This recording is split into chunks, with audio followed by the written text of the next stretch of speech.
Ensuite, pour finir, on va vouloir récupérer les données qui doivent être envoyées à l'API lorsqu'on va cliquer ici sur le bouton s'inscrire. Donc, on va créer une nouvelle constance qu'on va appeler handle submit qui va être égale ici à une fonction fléchée.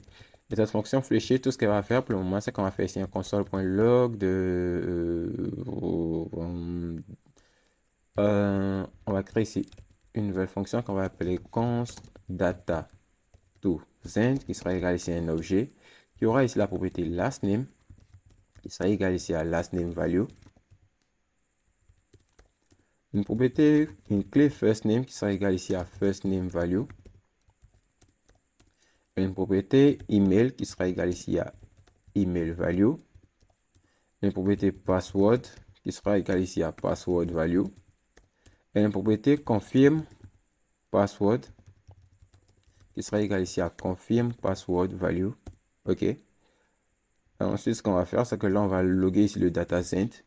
Et on doit venir attacher ici le on-click à ce bouton handle submit. Donc ici, on va lui dire qu'au niveau du créer mon compte, on va venir faire ici un on-click. Et on va lui rattacher la méthode handle submit qu'on vient de définir.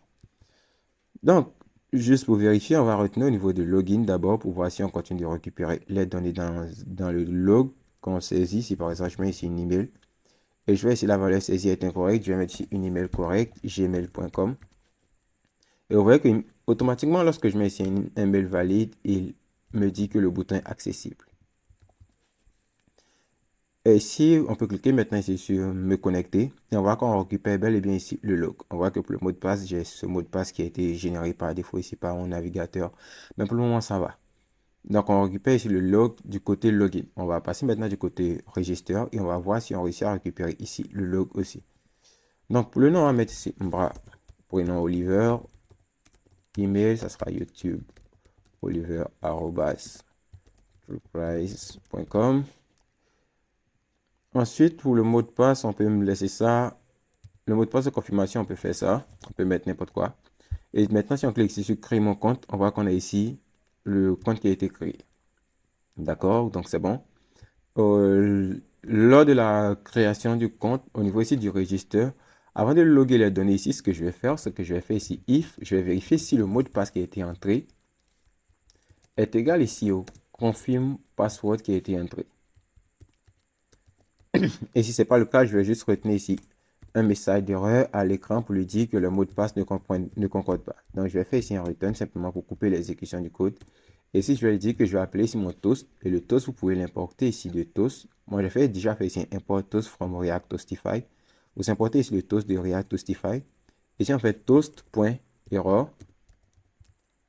On va mettre ici le message, les mots de passe ne correspondent pas. Histoire que l'utilisateur puisse avoir ici un petit feedback sur ce qu'il a fourni comme information. Donc, on rentre ici un nom bidon, un mail bidon, email@gmail.com. Là, on va rentrer ici deux mots de passe totalement différents. Le premier, on va prendre A, 3A. Le second, on va prendre n'importe quoi. Et on va cliquer ici sur créer mon compte. Et si on fait ça, on a ici le message qui apparaît. Les mots de passe ne correspondent pas. Et aussi, au niveau des mots de passe de confirmation, je vais prendre 3A. A1, 2, 3. Et si je clique sur créer mon compte, j'ai ici mon log. Ensuite, ici, au niveau ici du validateur, du dossier utile validateur, j'ai un peu modifié ici la vérification du mot de passe. J'ai retiré ici le request. J'ai juste fait ici une validation pour vérifier que le champ a été rempli avec quelque chose.